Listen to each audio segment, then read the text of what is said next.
जय श्री कृष्णा। आप सभी को चातुर्मास की ढेरों शुभकामनाएं।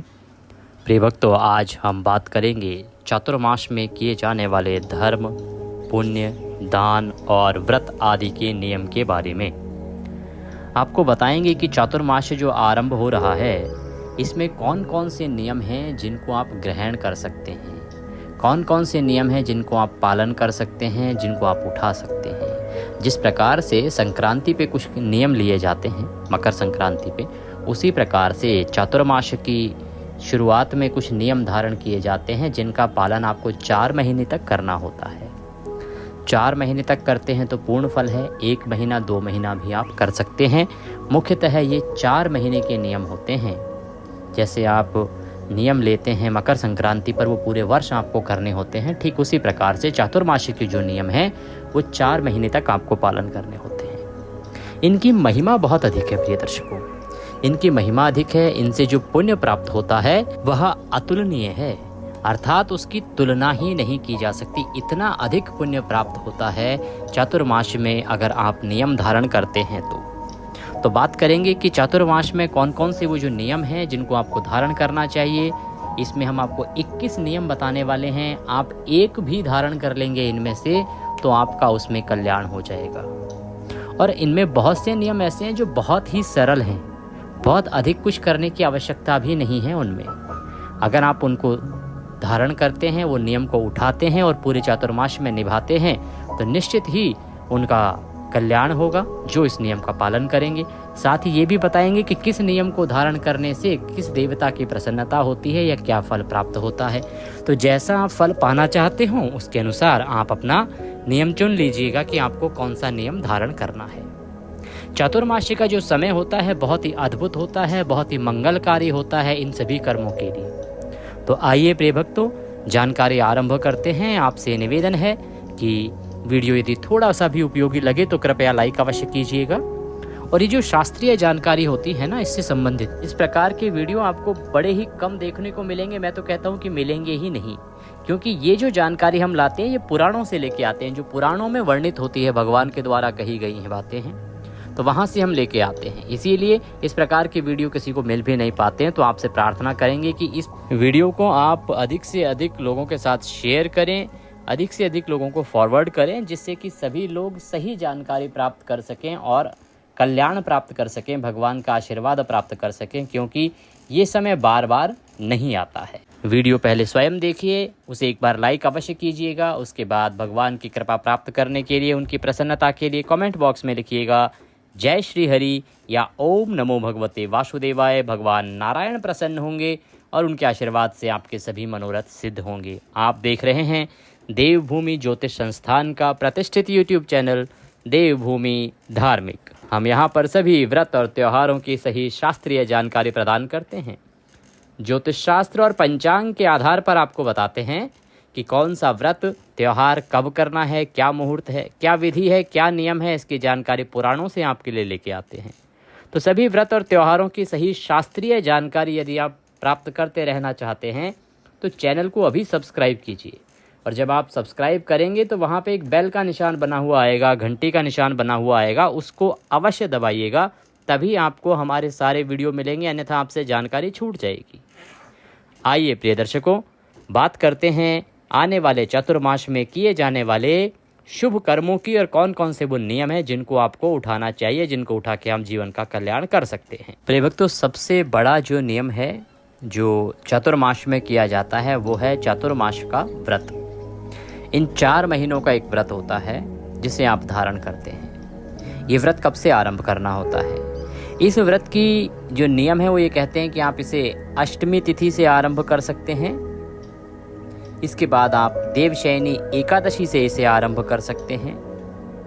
देवशयनी एकादशी के बाद जो द्वादशी आती है उससे भी इसे आरंभ कर सकते हैं। इस व्रत को धारण करने के 5 काल कहे गए हैं।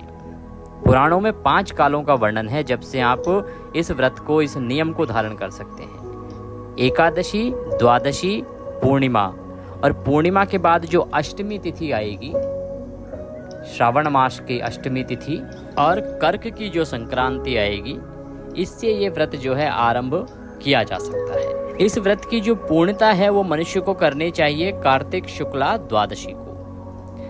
कार्तिक शुक्ला एकादशी को देव उठते हैं, देव उठनी एकादशी होती है, और कार्तिक शुक्ला द्वादशी को ये जो चातुर्मास के जो व्रत हैं, 4 महीने के जो व्रत किए जाते हैं, जिन 4 महीनों में भगवान श्री हरि योग निद्रा में होते हैं, ये व्रत पूर्ण किए जाते हैं द्वादशी के दिन, एकादशी के अगले दिन। तो ये वो समय है जब आप इस व्रत को धारण कर सकते हैं। इस व्रत को धारण करने से प्राप्त क्या होगा? प्रिय भक्तों, भगवान श्री कृष्ण कहते हैं कि इस व्रत के करने से आपके समस्त पाप नष्ट हो जाते हैं, और जो मनुष्य प्रतिवर्ष इस व्रत को करते हैं वे सूर्य जैसे दीप्तिमान विमान पर बैठकर स्वर्ग को जाते हैं और जीते जी सूर्य की तरह ही दैदीप्यमान होते हैं। भगवान कृष्ण कहते हैं कि अगर आप इस व्रत को कर रहे हैं, प्रति वर्ष आप धारण कर रहे हैं ना इस व्रत को, इस नियम को, तो आप जब तक रहेंगे इस पृथ्वी पर तब तक आप सूर्य की तरह लोगों को प्रकाशित करते रहेंगे। इसके पुण्य प्रभाव से आपके तेज रहेगा चेहरे पर, आपका एक ऑरा बनेगा सूर्य के प्रकार से। जिस प्रकार से देवताओं में सूर्य का अपना एक प्रभाव है, वैसे ही मनुष्यों में आपका एक प्रभाव होगा, और आप सभी प्रकार के सुखों को भोगते हुए पृथ्वी पर अपना जीवन यापन करेंगे, और अंत में आप सूर्य के समान दैदीप्यमान विमान पर आरूढ़ होकर भगवान के परम धाम को प्राप्त करेंगे। इतनी अद्भुत महिमा है इस चतुर्मास के व्रत को धारण करने से मिलने वाले पुण्य की। जो स्त्री पुरुष पवित्र होकर शुद्धता से इस व्रत को करते हैं वह सब पापों से छूट जाते हैं। अब हम इसका अलग अलग फल कहते हैं कि आप अलग अलग कर्म करते हैं इस मास में तो क्या क्या आपको फल प्राप्त होता है, और कौन कौन से कर्म हैं जो, देखिए, सबके लिए संभव नहीं है कि 4 महीने तक व्रत किया जाए, व्रत धारण किया जाए, परंतु अब वो कर्म बताते हैं आपको जो आप बड़े आसानी से कर सकते हैं। अगर आप मंदिर में प्रतिदिन जाते हैं तो आप मंदिर में प्रतिदिन झाड़ू लगाने का नियम ले सकते हैं। प्रतिदिन जब भी आप जाएं, देखिए मंदिर में साफ़ सफाई या तो प्रातः काल होती है जब मंदिर खुलता है, पट खुलते हैं, और दूसरी जब दोपहर के पट बंद होते हैं, कहीं 11 बजे का समय होता है, कहीं 11:30 बजे का और कहीं 12 बजे का, तब मंदिर की साफ़ सफाई होती है, झाड़ू लगती है। तो आपको जो भी सुविधाजनक लगे, प्रातः काल जा सकते हैं 4 बजे, 4:30 बजे, 5 बजे तो तब जाएं।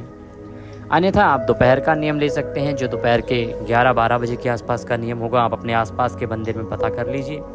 हमारे यहाँ मंदिर में तो हम 12 बजे के आसपास झाड़ू लगवाते हैं। हमारे यहाँ सफाई का काम 12 बजे आरंभ होता है, 1 बजे तक चलता है। तो भगवान कृष्ण कहते हैं कि जो मनुष्य प्रतिदिन मंदिर में झाड़ू देते हैं, जल से मंदिर को धोते हैं, और यदि कहीं किसी के कच्चा मंदिर है, आप गांव देहात में जाएं या कहीं और जाएं तो वहाँ पर आज भी कच्चे मंदिर मिल जाएंगे आपको। तो गोबर से यदि मंदिर को लीपते हैं, मंदिरों में रंग आदि करते हैं, पुताई आदि करते हैं, तो उनको 7 जन्म तक ब्राह्मण की योनि मिलती है। अगर आप ये कर्म करते हैं, चातुर्मास में प्रतिदिन झाड़ू लगाने का नियम लेते हैं, तो आप 7 जन्मों तक ब्राह्मण के घर में जन्म लेंगे। इतना ही नहीं है कि ब्राह्मण के घर में जन्म लेंगे, जो सुयोग्य श्रेष्ठ ब्राह्मण होगा उसके घर में जन्म लेंगे, जहां आपको किसी प्रकार की परेशानियों का सामना नहीं करना पड़ता। ये फल है इस कर्म को करने का, या इस नियम को आप धारण करते हैं तो आपको लगता है कि आपके लिए सुविधाजनक है, तो आप ये नियम धारण कर सकते हैं। अब बात करते हैं दूसरे नियम की। दूसरा नियम है भगवान श्रीहरि विष्णु को स्नान कराने का। स्नान किससे कराना है? स्नान कराना है पंचामृत से। दूध, दही, घी, शहद और शक्कर या मिश्री आदि मिला के उससे आपको स्नान कराना है, और चातुर्मास में प्रतिदिन कराना है। ये नियम नहीं टूटना चाहिए। प्रतिदिन केवल आपको भगवान को स्नान कराना है। आपके पास सभी के घर में लड्डू गोपाल तो होंगे ही, आप लड्डू गोपाल को स्नान करा सकते हैं पंचामृत से। दूध, दही, घी, शहद, शक्कर से आप पंचामृत बनाइए, प्रेम से लड्डू गोपाल को स्नान कराइए। लेकिन ध्यान रखिएगा उसके बाद शुद्ध जल से भी स्नान करा दीजिएगा, क्योंकि जब भी आप पंचामृत से स्नान कराते हैं तो शुद्ध जल से नहलाना आवश्यक होता है, आप ऐसे ही तो छोड़ नहीं सकते। तो जो व्यक्ति भगवान को दूध, दही, घी, शहद, शक्कर आदि से स्नान कराते हैं तथा ब्राह्मणों को भूमि स्वर्ण आदि दान देते हैं। जिस दिन इसकी पूर्णता हो ना, जब आपका नियम पूरा हो रहा हो कार्तिक शुक्ला द्वादशी को, तो उस दिन आपको ब्राह्मण को बुलाना है, भोजन आदि कराना है। संभव हो तो भूमि दान, देखिए आजकल तो शहरों में तो संभव है नहीं और करने वाले कर देते हैं जिनकी क्षमता होती है। तो भूमि दान या स्वर्ण आदि दान देते हैं वो व्यक्ति वैभवशाली होकर अंत में स्वर्ग में जाकर इंद्र का सुख भोगते हैं। तो यदि आप इस प्रकार से 4 महीने का नियम धारण करते हैं ये भगवान को नहलाने का, और जब इसकी पूर्णता होगी कार्तिक द्वादशी को, कार्तिक शुक्ला द्वादशी को, तो ब्राह्मण को भोजन कराइएगा। अगर संभव हो तो भूमि दान दीजिएगा और संभव हो तो स्वर्ण का दान दीजिएगा, और इस प्रकार से आशीर्वाद लेके ब्राह्मण को विदा कीजिएगा। भगवान श्री कृष्ण कहते हैं कि जो इस प्रकार का कर्म करेगा वह वैभवशाली होकर अंत में स्वर्ग को जाकर इंद्र का सुख भोगेगा। कि जब तक वो पृथ्वी पर रहेगा तब तक वह वैभवशाली रहेगा, उसका खूब सारा वैभव रहेगा, यश रहेगा, सम्मान रहेगा। और जब वह परम धाम को प्राप्त करेगा, क्योंकि एक समय पर सभी को जाना होता है, आयु पूर्ण करके जब वह जाएगा तो स्वर्ग में जाकर इंद्र सुख भोगेगा। एक ऐसा नहीं कि हम सामान्य मनुष्य की तरह केवल स्वर्ग में वास करेंगे, जो इंद्र का राज होता है ना, उस स्थान पर आप बैठेंगे। इतना अधिक पुण्य है इसका। और ये नियम तो घर पर ही किया जा सकता है, इसके लिए कहीं जाने की आवश्यकता भी नहीं, क्योंकि लड्डू गोपाल तो सबके घरों में होते ही हैं, और नहीं है तो आप ले आइएगा। ये नियम आप उठा लीजिए, 4 महीने के लिए बड़ा कल्याणकारी रहेगा। अगले नियम की ओर बढ़ते हैं। एक और नियम है प्रतिदिन भगवान श्री हरि विष्णु की स्वर्ण प्रतिमा का पूजन करना। स्वर्ण प्रतिमा, सोने की प्रतिमा बनवाइए, चाहे छोटी सी ही बनवा लीजिए। उस सोने की प्रतिमा का प्रतिदिन धूप दीप नैवेद्य पुष्प आदि से, जिसे हम पंचोपचार पूजन कहते हैं ना, पंचोपचार पूजन आप कीजिए पूरे 4 महीने। प्रतिदिन भगवान को नियम अनुसार करना है आपने। प्रातः काल स्नान आदि से निवृत्त होके प्रतिदिन का नियम रहेगा, भगवान श्री हरि की स्वर्ण की प्रतिमा को पंचोपचार से आपने पूजन करना है। पंचोपचार में भगवान का स्नान आएगा, स्नान आने के बाद वस्त्र अर्पित कीजिए, धूप दीप और नैवेद्य अर्पित कीजिए, पुष्प आदि अर्पित कीजिए, और ये पंचोपचार पूर्ण होंगे। भगवान कृष्ण कहते हैं कि सोने की प्रतिमा बनाकर धूप दीप नैवेद्य और पुष्प आदि से जो भगवान श्री हरि का पूजन करते हैं वह इंद्रलोक में जाकर अक्षय सुख भोगते हैं। उनको इंद्रलोक प्राप्त होता है, और वहां पे कौन सा सुख प्राप्त होता है? अक्षय सुख। अक्षय सुख का अभिप्राय हो गया कि जो कभी समाप्त ही नहीं होता, अर्थात आप सदा सदा के लिए इंद्र का सुख भोगेंगे स्वर्ग में जाके। जन्म मृत्यु जिससे छुटकारा चाहते हैं सभी लोग, मोक्ष चाहते हैं, वह आपको एक प्रकार से प्राप्त हो जाएगा। ये कर्म भी किया जा सकता है, आप घर में ही कर सकते हैं इसको अपने मंदिर में, घर पे। अब अगला कर्म जो है, अगला नियम अगर आप उठाते हैं तो वो माता तुलसी से संबंधित है। यहाँ पे एक नियम ले सकते हैं भगवान श्री हरि विष्णु को प्रतिदिन तुलसी अर्पित करने का। भगवान को प्रतिदिन तुलसी अर्पित कीजिए। ये नियम आप 4 महीने तक निभाइएगा। इसमें पहले बता दें कि कुछ दिन ऐसे होते हैं जिनमें तुलसी का पत्ता नहीं तोड़ा जाता है, तुलसी नहीं उतारी जाती है, तो उसके लिए आप पहले से ही तुलसी उतार के रख लीजिएगा। इस नियम को आप धारण कर सकते हैं कि प्रतिदिन भगवान को स्नान आदि करा के, जो डेली की आपकी दैनिक पूजा है उसको करिए, उसके बाद आप तुलसी पत्र भगवान को अर्पित कीजिए। और अंतिम दिन पर ब्राह्मण को सोने का तुलसी का पत्ता दान दीजिए। ऐसा कर्म यदि आप करते हैं तो उसका फल क्या है? भगवान श्री कृष्ण कहते हैं कि जो मनुष्य तुलसी से प्रतिदिन भगवान का चतुर्मास में पूजन करते हैं और स्वर्ण की तुलसी ब्राह्मण को दान देते हैं, वे सोने के विमान में बैठकर परम गति को प्राप्त होते हैं और जब तक जीते हैं भगवान के सानिध्य से, भगवान के आशीर्वाद से उनका कल्याण होता है।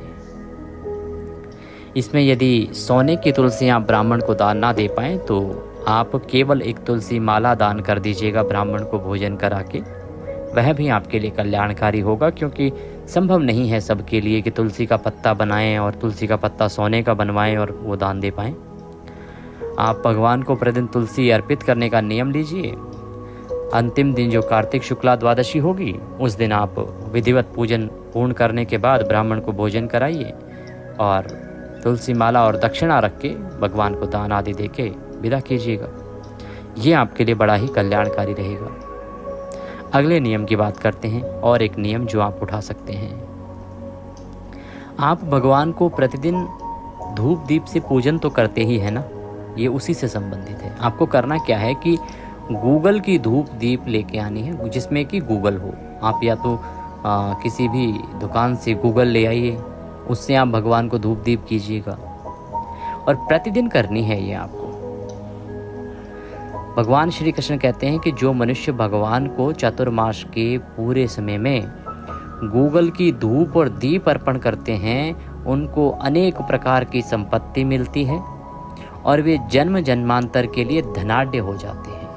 केवल गूगल की धूप आपने अर्पित करनी है भगवान को 4 महीने, और आप अपनी जो बड़ी परेशानी है इस जीवन में, आर्थिक परेशानी, उससे छुटकारा पा सकते हैं। तो ये नियम बड़ा अच्छा है और बड़ा सरल भी है, सुगम भी है। इसको आप उठा सकते हैं 4 महीने के लिए। अगला नियम बताते हैं जो आप आरंभ कर सकते हैं। पीपल का वृक्ष यदि आपके आसपास है तो चातुर्मास में प्रतिदिन पीपल के वृक्ष की परिक्रमा करनी है तथा भगवान विष्णु की परिक्रमा करनी है, और उसके बाद उनका पूजन करना है, धूप दीप आदि प्रज्वलित करना है। ये नियम आपको पूरे चातुर्मास निभाना है, कार्तिक शुक्ला द्वादशी तक। भगवान श्री कृष्ण ने इसका फल कहा है कि जो व्यक्ति चातुर्मास में पीपल के वृक्ष तथा भगवान विष्णु की परिक्रमा करते हैं और पूजा करते हैं, उनको विष्णु लोक की प्राप्ति होती है, और जब तक जीते हैं इस पृथ्वी पर सभी प्रकार के ऐश्वर्य भोगते हैं। तो आपका जीवन बड़ा आनंदित हो जाएगा। आप अगर ये कर्म कर सकते हैं तो ये नियम उठा लीजिए, अधिक मेहनत तो इसमें भी नहीं है। अब बात करते हैं एक और नियम की जो आप उठाना चाहें तो उठा सकते हैं। वो है कि आप प्रतिदिन संध्या के समय, शाम के समय देवताओं को दीप दान करें। प्रतिदिन का नियम बना लें और एक दिया जलाना है आपने। पूरे चातुर्मास में ध्यान रखिए, प्रतिदिन संध्या के समय देवताओं को एक दिया अर्पित करना है, दीप दान करना है आपने, और अंतिम दिन पर 51 दियों से दीप दान करना है। भगवान श्री कृष्ण कहते हैं कि जो मनुष्य चातुर्मास में संध्या के समय देवताओं को दीप दान करते हैं तथा भगवान विष्णु का पूजन करते हैं, वे इस पृथ्वी के सभी सांसारिक सुखों को भोगते हुए अंत समय में सुंदर विमान में बैठकर अप्सराओं से सेवित होते हैं और भगवान के परम धाम को प्राप्त करते हैं। ये एक नियम है जिसको आप कर सकते हैं, बहुत अधिक परिश्रम इसमें भी नहीं है। अगले नियम की बात करते हैं जो उठा सकें आप। एक नियम है जो चातुर्मास में लिया जा सकता है, वो है चरणामृत का। चरणामृत आप नियम ले सकते हैं। चरणामृत का नियम सर्वश्रेष्ठ है। भगवान श्रीहरि के चरणामृत का नियम लीजिए। आप लड्डू गोपाल को प्रतिदिन स्नान कराते होंगे, उनका चरणामृत ग्रहण कीजिए। 4 महीने प्रतिदिन ग्रहण कीजिए प्रातः काल। इसकी महिमा बड़ी अधिक और अद्भुत कही गई है। भगवान श्री कृष्ण कहते हैं कि जो मनुष्य भगवान का चरणामृत प्रतिदिन ग्रहण करते हैं, वे सभी कष्टों से मुक्त हो जाते हैं और भगवान के परम सानिध्य को प्राप्त करते हैं। तो इस प्रकार से ये नियम भी आप धारण कर सकते हैं। आपके घर में लड्डू गोपाल होंगे, आप लड्डू गोपाल का चरणामृत प्रतिदिन ग्रहण कीजिए, कल्याणकारी है।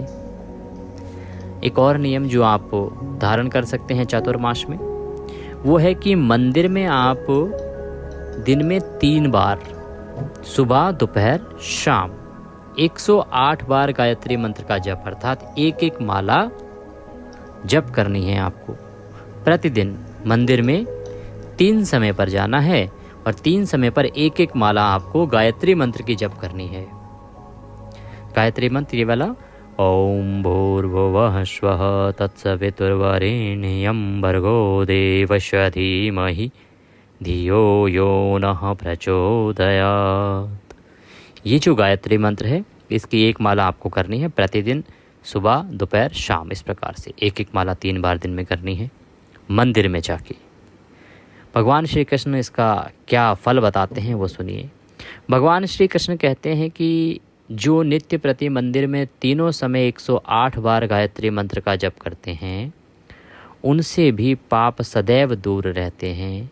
जो गायत्री का ध्यान और जप करते हैं, उनसे व्यास भगवान प्रसन्न होते हैं और उनकी प्रसन्नता से मनुष्य के सभी संकट दूर होते हैं तथा वह परमेश्वर को प्राप्त करता है।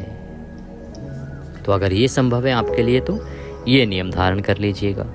एक और महत्वपूर्ण नियम है जो दुर्वा से संबंधित है। आप चातुर्मास में जब भगवान शयन करते हैं तो उनके शयन के उपरांत उनके मस्तक पर नित्य प्रति दुर्वा चढ़ाना चाहिए। आपको दुर्वा लेके आइए, घास जिसे कहते हैं। दुर्वा घास जो है वो प्रतिदिन आपको चढ़ानी है पूरे चातुर्मास में, जब तक भगवान का शयन चल रहा है, कार्तिक शुक्ला द्वादशी तक। भगवान श्री कृष्ण ने इसका अद्भुत फल कहा है। भगवान कृष्ण कहते हैं कि जो मनुष्य चातुर्मास व्रत में भगवान के शयन के उपरांत उनके मस्तक पर नित्य प्रति दुर्वा चढ़ाते हैं और अंत में स्वर्ण की दुर्वा दान करते हैं, वे व्यक्ति वैकुंठ लोक को जाते हैं। आगे भगवान कहते हैं कि जब आप इसकी पूर्णता करेंगे तो उस दिन आप जब दुर्वा दान करेंगे तो दान करते हुए आपको इस प्रकार से स्तुति करनी चाहिए। आपको बोलना चाहिए, हे दुर्वे, तुम जिस भांति इस पृथ्वी पर शाखाओं सहित फैली हुई हो, उसी प्रकार मुझे भी अजर अमर संतान दो। इस प्रकार स्तुति करके सोने की दुर्वा ब्राह्मण को दान करनी चाहिए। ऐसा करने वाले मनुष्य सब पापों से छूट जाते हैं और अंत में उनको स्वर्ग लोक की प्राप्ति हो जाती है। उनकी संतानें दीर्घायु होती हैं और इस पृथ्वी पर राज करती हैं। तो आप यह दुर्वा का नियम धारण कर सकते हैं। गाय को रोटी का नियम। चातुर्मास में आप गाय को रोटी का नियम धारण कर सकते हैं कि प्रतिदिन आप गाय को रोटी खिलाएंगे। इसका ध्यान रखना है, लेकिन इस नियम में आप स्वयं तब तक भोजन नहीं कर सकते जब तक आप गाय को रोटी ना खिला दें। अगर आप ये नियम धारण करते हैं तो भगवान श्री कृष्ण कहते हैं कि जो गौ पूजन करते हैं और नित्य प्रति गौ को स्वयं से पहले भोजन कराते हैं, वो मेरे प्रिय होते हैं और उन्हें मैं सदा दुखों से दूर रखता हूँ और मेरे सानिध्य को वो प्राप्त करते हैं। आप चातुर्मास में ब्राह्मणों को भोजन कराने का नियम धारण कर सकते हैं। प्रतिदिन नियम बना लीजिए कि प्रतिदिन एक ब्राह्मण को भोजन कराएंगे। ये बड़ा कल्याणकारी है और बड़ा हितकर है। इसके अतिरिक्त आप ब्राह्मण को चातुर्मास में दुग्ध दान का नियम धारण कर सकते हैं। प्रतिदिन दूध दान करना है आपने, जितना भी उस ब्राह्मण के घर में लगता हो। ऐसा नहीं कि आपने आधा लीटर ही दे दिया। आप उनसे बात कीजिए कि आपके यहाँ परिवार कितना बड़ा क्या है, आप कितना दूध की आवश्यकता होती है, और उनको आप दुग्ध दान दीजिए। हो सके तो जो भी डेयरी जहाँ से वो लेते हैं उसी को बोल दीजिए कि भाई पंडित जी को जो दूध जाता है वो मेरे अकाउंट से दे दिया करो। बड़ा कल्याणकारी है ये कर्म। और अगर स्वयं अपने हाथ से दे के आ सकते हो प्रतिदिन, तो उसकी तो महिमा कहीं नहीं जा सकती। तो आपने दूध दान करना है 4 महीने तक। इसका फल भी पुराणों में अद्भुत कहा गया है। पुराण बताते हैं कि जो इस प्रकार से ब्राह्मण की सेवा करता है, उसे दुग्ध दान करता है, उसके जीवन के सभी संकट दूर होते हैं और भगवान के आशीर्वाद से उसे अंत समय में परम धाम की प्राप्ति होती है। आप ब्राह्मण को सब्जी दान का नियम ले सकते हैं। प्रतिदिन सब्जी, जो भी आवश्यकता है, 1-2 किलो सब्जी प्रतिदिन आपको अपने जो भी नज़दीक में ब्राह्मण है उनको देनी है। इसका नियम धारण कर सकते हैं। आप प्रतिदिन सूर्य को जल देने का नियम धारण कर सकते हैं। सूर्य को लाल पुष्प के साथ आपको 4 महीने तक जल देना है। ये भी आपके लिए बड़ा कल्याणकारी है। तो इस प्रकार से हमने ये नियम बताए हैं जिनको आप धारण कर सकते हैं चातुर्मास में। अभी और भी नियम हैं जिनके विषय में पुराणों में वर्णन मिलता है, वो हम आपको आगे बताएंगे, क्योंकि आज की वीडियो में अगर बताएंगे तो वीडियो बहुत बड़ा हो जाएगा। और ये सभी जो दान या धारण करने के नियम है ना, ये पुराणों में वर्णित है, ध्यान रखिएगा। मैं ऐसा नहीं कि अपनी तरफ से कुछ भी बोल दे रहा हूँ। और जब हम चातुर्मास की कथा आपको सुनाएंगे पुराणों से, तो वहाँ पे भी इसका वृतांत आएगा, तब भी आप इसको सुन पाएंगे। प्रिय भक्त, तो ये थी जानकारी चातुर्मास में किए जाने वाले दानों के बारे में। जानकारी थोड़ी भी अच्छी लगी हो तो कृपया वीडियो को लाइक कर दीजिएगा, शेयर अवश्य कीजिएगा और कमेंट बॉक्स में लिखिएगा जय श्री हरि। चैनल पर नए हैं तो सब्सक्राइब करते जाइए।